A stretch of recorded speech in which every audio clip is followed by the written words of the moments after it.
출산하고 나서 찐 살이 절대 안 빠져요. 예전 체중으로 돌아가질 않는데 이거 왜 그런 거예요 대체? 체중의 눈금이 고장난 것 같아요. 원인 문제 파악하고 개선한 지 한 달 만에 그 3개월 동안 꼼짝 않고 있던 체중이 2.5kg가 내려왔어요. 운동을 더 빡세게 전혀 하지 않았고 식욕을 억지로 참지도 않았고 제가 매일 먹는 때 또 여러분들이 매일 먹는 것도 서로 공유하면서 다가오는 여름을 준비합니다. 안녕하세요. 단호언니 제시예요. 오랜만이죠. 오늘은 식사 관련된 이야기로 돌아왔는데요. 출산하고 나서 찐 살이 절대 안 빠져요. 예전 체중으로 돌아가지를 않는데 이거 왜 그런 거예요 대체? 나 그렇게 과식하는 것도 아니고 운동도 한다고 해요. 근데 체중의 눈금이 고장난 것 같아요 하시는 분들을 위한 영상입니다. 저도 이번에 둘째 낳고 체중이 꿈쩍도 안 하는 시기가 좀 있었는데 그런 상황에서 그 정체기 구간을 어떻게 벗어났는지 지금은 어떻게 관리하고 있는지 제 산후 다이어트 이야기를 좀 해보려고요. 근데 언니 저는 출산도 안 했고 결혼도 안 했는데 이거 너무 제 얘기 같아서 저도 들어도 되나요? 하시는 분들 있을까 봐서 살이 안 빠지는 문제는 굉장히 다양한 원인이 있겠지만 본질적으로 출산을 했든 안 했든 식단이 그 원인의 큰 부분을 차지하고 있고 해답도 식단에 있기 때문에 오늘 영상이 분명히 도움이 되실 거예요. 우선 저의 산후 회복 여정은 이렇습니다. 제가 둘째 낳고 이제 1년 반 정도 됐는데 첫째 때랑 다르게 둘째 임신했을 때는 주변에서 이런 얘기 되게 많이 들었어요. 첫째 때 찐 살은 그래도 빼기 쉽다. 근데 둘째 낳고 찐 살은 3, 4kg 정도가 몸에 남아서 이게 진짜 죽어도 안 빠지고 평생 간다. 이런 얘기를 저희 친정엄마도 하시고 저희 시어머니도 하시고 산부인과 선생님, 운동 가르쳐주신 선생님 다들 둘째 낳고 3, 4kg 남을 거예요. 이런 얘기를 엄청 했거든요. 근데 저는 첫째 낳고 찐 살을 한번 다 빼봤던 경력직이니까 나 감이 있으니까 원래 하던 대로 그냥 잘 먹고 운동하면 되겠지 이런 약간의 자만이 있었습니다. 둘째 모유 수유를 1년을 했는데 아이 낳고 1년 동안 계속 체중이 천천히 쭉쭉쭉 내려오더니 아이 돌쯤에 딱 체중을 재보니까 56kg가 나온 거예요. 전 체중이 55에서 56로 왔다 갔다 했으니까 원상복귀 됐다 이제 됐다 하고 모유수유는 원래 1년을 계획했으니까 아주 홀가분하게 모유수유 졸업을 딱 했는데 웬걸? 이 체중계 숫자가 단유 직후부터 한 달에 걸쳐서 슬금슬금 올라가더니 딱 59kg에서 걸쳐져서 더 안 내려가는 거예요. 그래서 모유수유로 이제 그만큼의 칼로리 갭을 소모를 하고 있었는데 단유를 하니까 딱 정직하게 그만큼이 다시 찐 거죠. 근데 문제는 그 이후로 또 적당히 먹고 운동하고 이렇게 하면은 다시 내 원래 체중, 건강 체중으로 갈 줄 알았는데 이게 한 달이 지나도 두 달이 지나도 59에서 60 왔다 갔다 하면서 안 내려오네? 어라? 이 체중계가 왜 이러지?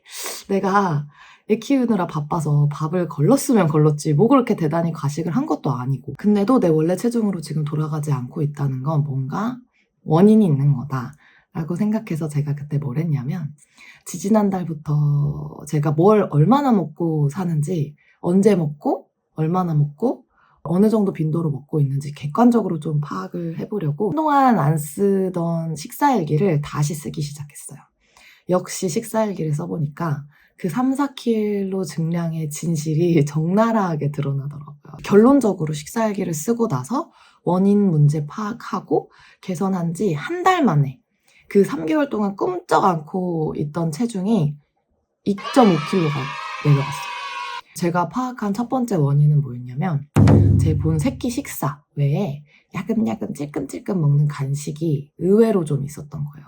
그리고 끼니를 거르고 대신에 뭐 조그만 도너츠 하나로 때우고 이런 것들도 있었고요. 근데 제가 그렇게 먹는 것들은 너무 작고 하찮으니까 식사로 안 치고 있더라고요. 매 끼니는 나름 조절한다고 밥 반 공기에 반찬도 적당히 먹고 이러는데 이렇게 적게 먹다 보니까 배가 금방 꺼지게 되고 그러니까 자꾸 냉장고를 열어보고 찬장을 뒤적거리더라고요 제가. 그리고 또 누가 옆에서 빵이나 초콜릿, 과자 이런 거 주면은 선물 받은 대로 바로 먹고 배고팠는데 잘 됐다 하면서. 근데 이런 거를 절대 많이 먹은 건 아니에요. 되게 조그만 카라멜, 마들렌 빵 하나, 쿠키, 미니 도넛 이런 거거든요. 하나하나는 다 사이즈가 작은데 그런 거를 아침, 점심 사이에도 먹고 점심, 저녁 사이에도 먹고 저녁 먹고 나서도 먹고 약간 이렇게 대중 없이 먹으니까 어쨌든 당덩어리들이잖아요. 근데 내 몸에 혈당이 내려갈 틈을 주지를 않는 거예요. 저의 이런 그 간식들이 중간중간 자리를 잡고 있음으로 인해서. 그래서 혈당이 올라간다라는 건 결국 지방을 저장하게 된다라는 뜻이기 때문에 혈당이 높아져 있는 상태에서는 몸이 지방을 꺼내 쓰지를 않아요. 그러니까 체중이 쭉쭉 내려갈 여지도 없는 거죠. 원래 간식 안 먹는 사람인데 언제부터 이랬지? 거슬러 올라가 보니까 모유 수유할 때 이게 슬그머니 생겼던 습관인데 수유하면 계속 배가 고프거든요. 근데 애를 둘을 육아를 하고 막 정신없고 내 끼니도 잘 못 챙겨 먹고 이러니까 그때마다 손쉽게 바로 이렇게 탁 뜯어서 먹을 수 있는 조그만 달콤한 군것질들에 마음의 문을 열어주기 시작했던 거죠. 그런 것들로 빠르게 허기를 달랠 수 있으니까. 이런 패턴이 식사일기를 쓰고 나서부터 바로 보였어요. 생각보다 내가 무심결에 간식을 좀 많이 먹고 있네? 그때부터는 밥 양을 그냥 과감하게 한 공기로 딱 늘리고 든든하게 먹고 간식을 싹 다 치웠어요. 확실히 이렇게 하니까 밥심이 든든해서 그런지 눈앞에 보이는 간식이 있어도 안 먹기가 훨씬 쉬워지더라고요. 그리고 또 한 가지 식사일기의 장점은 이거 하나하나 자질구레한 거 다 써야 되니까 귀찮아서라도 자잘자잘한 건 안 먹고 마는 효과도 있더라고요. 그랬고 두 번째 원인은 알게 모르게 식사 속도가 한 1년 새에 되게 빨라져 있었어요, 제가.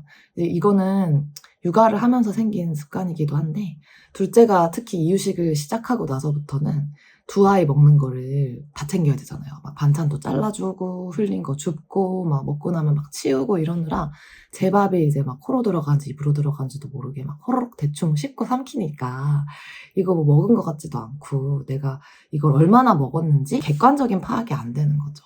근데 만족스럽게 먹진 않았으니까 나는 일단 소식했다라고 느끼게 돼요. 이걸 식사일기에다가 밥 먹는데 걸린 시간, 10분 이내로 먹었는지, 10분에서 20분 사이로 먹었는지, 20분 이상 먹었는지 이걸 체크를 했어요.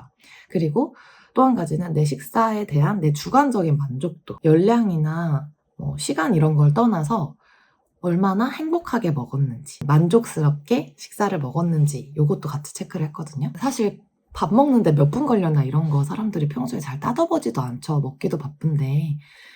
근데 식사일기 써야 되니까 먹기 전에 휴대폰으로 사진 한번 찍으면서 시간 보고 그리고 다 먹고 나서 끝 시간 보고 이렇게 조금 의식적으로 신경 쓰게 되고 천천히 먹게 되더라고요.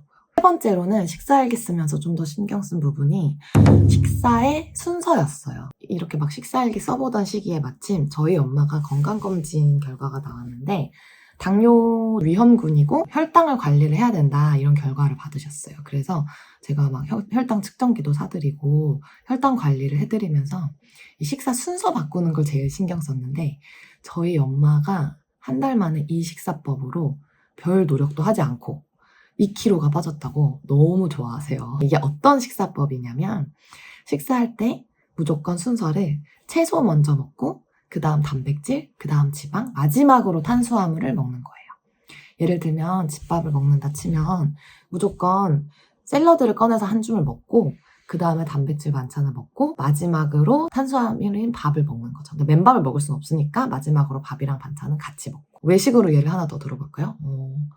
제가 어제 쌀국수를 먹었는데 숙주를 먼저 다 먹고 고수도 먹고 고기를 그 다음에 건져 먹고 마지막으로 면을 먹고 또 고깃집에 갔다 치면 상추랑 고기만 조금 먼저 쌈을 싸서 먹다가 마지막으로 밥이랑 같이 먹고 이렇게 하는 식단을 시퀀스 요법이라고도 하는데 이렇게 식사를 하면 먼저 먹은 식이섬유나 단백질 때문에 탄수화물 흡수가 느려지니까 혈당 상승도 늦어지고 혈당 상승이 늦어지니까 지방 합성도 좀 늦어지고 그리고 음식이 위에 오래 머무르게 되잖아요. 그러니까 포만감도 올라가고 포만감 올라가니까 전체적인 음식량도 덜 먹게 되고 그러니까 이게 당연히 혈당 조절해야 되는 당뇨 위험군이나 당뇨 환자들한테는 무조건 좋고요.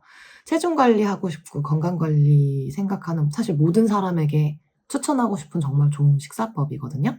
근데 이 방법이 많이 알려지기도 했고 요즘에 그런데도 생각보다 실천하는 사람들이 없어요. 왜냐면 이게 한국에 한국인의 DNA랑은 잘 안 맞아요, 식사법이. 한식은 밥이랑 반찬을 같이 먹는 문화잖아요. 일단 딱 음식이 차려주면 잘 먹겠습니다 하고 밥부터 떠야 되는데. 근데 그리고 또 게다가 우리가 먹는 방식은 좀 섞어 먹는 문화잖아요. 비빔밥도 나물을 먼저 다 먹고 그 다음에 계란 후라이 먹고 마지막에 흰 밥만 먹으라고 하면 좀 화나잖아요. 저는 이걸 좀 어떻게 했냐면 채소, 단백질, 지방, 탄수화물, 체단, 지탄 이 순서를 지키기가 좀 어려운 메뉴들을 먹을 때는 채소랑 단백질을 먼저 같이 먹더라도 탄수화물만큼은 꼭 마지막에 먹었어요. 대신에 마지막에 탄수화물 먹을 때 그 탄수화물이랑 같이 나머지 영양식품군을 같이 먹었어요. 비빔밥으로 예를 들면 밥을 빼고 나머지 재료들을 절반쯤 먼저 먹고 그리고 나머지 재료랑 남아있는 이 밥을 같이 먹는 식으로 한 거죠. 조금이라도 맛있게 먹기 위해서.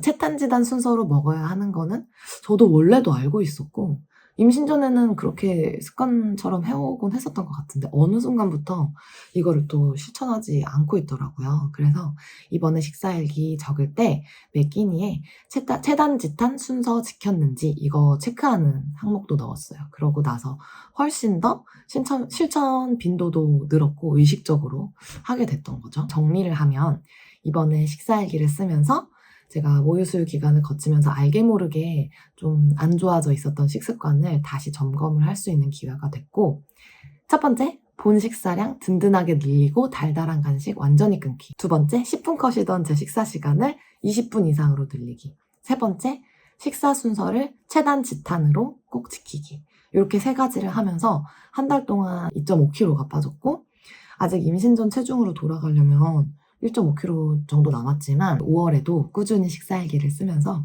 다시 감을 잡은 이런 좋은 식습관들을 쭉 한번 유지를 해보려고 합니다. 이번에 시도가 저한테 굉장히 의미 있었던 이유는 운동량에는 변화가 하나도 없었어요. 운동을 더 빡세게 전혀 하지 않았고 식욕을 억지로 참지도 않았고 식사에 대한 만족감도 되게 높고 에너지 레벨도 이전보다 좀 더 높다는 점. 기록이 쌓이면서 성취감이 또 있어서 이 과정이 되게 즐거워요. 억지로 힘들게 고되게 하지 않아도 이 정체기 구간이 자연스럽게 넘어갔다는 점이 되게 유의미했던 것 같아요. 그래서 이번 5월에는 습관성형 클럽에 저도 멤버로서 같이 들어가서 방금 말씀드린 그 식사일기를 인증을 매일 하려고 하는데요. 이 습관성형 클럽을 잘 모르시는 분들을 위해서 잠깐 알려드리면 단호의 습관성형 방법론들이 집대성된 습관 사관학교인데요. 전문 코치님이 없이 팀 멤버들끼리 인증을 하면서 미션을 해나가는 베이직 멤버십 그룹이 있고 전문 코치님이 붙어서 1대1 피드백을 해주시면서 이제 인증을 해나가는 코칭 멤버십 그룹이 있어요. 저는 이번에 코칭 멤버십 팀에서 같이 하면서 제가 매일 먹는 것들 또 여러분들이 매일 먹는 것들 서로 공유하면서 서로 응원도 하고 다가오는 여름을 준비하려고 합니다. 제가 이번에 4월 달에 만든 식단 로그, 식사일기 요 템플릿은 노션으로 코칭 멤버십 분들에게는 모두 제공이 됩니다. 막 과식하고 싶을 때마다 딱 정신줄 잡아주시는 식단 전문 코치님들의 관리를 받으면서 또 저랑 같이 으쌰으쌰 하면서 진짜 안 바뀌는 식습관도 이번에 좀 바꾸고 싶다 하시는 분들은 댓글을 참고해 주시고 꼭 클럽에 함께하지 않더라도 괜찮아요. 식사일기는 꼭 한번 지금부터 당장 써보시면 좋을 것 같아요. 그럼 다음에 좀 더 유익한 내용으로 돌아올게요. 안녕!